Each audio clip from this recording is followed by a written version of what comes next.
ഒരുപാട് വലിയ വലിയ ആരോപണങ്ങൾ അള്ളാഹുവിന്റെ പരിശുദ്ധമായ ദീനിനെതിരെ നടന്നുകൊണ്ടിരിക്കുന്ന ഒരു സാഹചര്യത്തിലാണ് നമ്മൾ ജീവിക്കുന്നത്.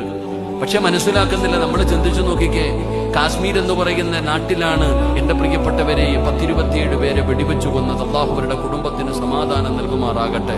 10-27 പേരെ വെടിവെച്ചു കൊന്നു. ആ വെടിവെച്ചു കൊന്നവൻ ഈ തീവ്രവാദികൾ എന്ന് പറയുന്നവർക്ക് മതമൊന്നുമില്ല. അവൻ ഒരു മതവുമില്ല. അവൻ എന്ത് പേരിട്ടാലും അവർക്ക് മതമില്ലല്ലോ. അവർക്ക് മതത്തെക്കുറിച്ചുള്ള അറിവും ബോധവും ഇല്ലല്ലോ. ഉണ്ടായിരുന്നെങ്കിൽ അവർ ഈ പണിക്ക് നിൽക്കില്ലല്ലോ. എന്റെ പ്രിയപ്പെട്ട സഹോദരങ്ങളെ, അവിടെ 10-27 പേരെ വെടിവെച്ചു. ഞങ്ങളുടെ കേരളക്കാരനായ ഒരു സഹോദരൻ, രാമചന്ദ്രൻ എന്ന് പറയുന്ന ഒരു സഹോദരൻ മരണപ്പെട്ടു പോയി. അദ്ദേഹത്തിന്റെ പ്രിയപ്പെട്ട മകള് പറഞ്ഞ വാക്ക് എത്രയോ നമ്മൾ മനസ്സിലാക്കണം. ആ പ്രിയപ്പെട്ട സഹോദരി പറയുന്നു, എന്തോ 2 ചെറുപ്പക്കാര്, സമീറും അതുപോലെ മുസാഫിർ എന്ന് പറയുന്ന 2 കൂട്ടുകാർ. ആ സഹോദരി പറയുന്നു, എനിക്ക് കാശ്മീരിൽ പോയപ്പോൾ 2 കൂടപ്പുറപ്പുകളെ കിട്ടിയെന്നാ പറഞ്ഞ സഹോദരി. എന്നെ രക്ഷപ്പെടുത്തിയത് അവരാണ്.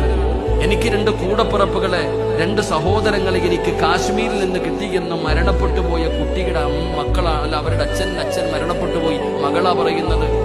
പള്ളിയുടെ മിനാരങ്ങളിലൂടെ വിളിച്ചു പറഞ്ഞു അപകടങ്ങൾ ഉണ്ടായതിനെ കുറിച്ച്. എന്റെ പ്രിയപ്പെട്ടവരെ രക്ഷപ്പെടുത്താൻ ചാടി വീണ് ഷഹീദായി പോയതൊരു മുസ്ലിം ചെറുപ്പക്കാരനാണ്. ആ കാശ്മീരികളാണ് ഇവരെ രക്ഷപ്പെടുത്താൻ ഒരുപാട് കഷ്ടപ്പെടുകയും പരിശ്രമിക്കുകയും ചെയ്തത് എന്ന് എന്റെ പ്രിയപ്പെട്ടവരെ എല്ലാവർക്കും അറിയുന്ന ഒരു സത്യമാണ്. പക്ഷെ അതൊന്നും ഇവിടെ ആരും പരിഗണിക്കുന്നില്ല.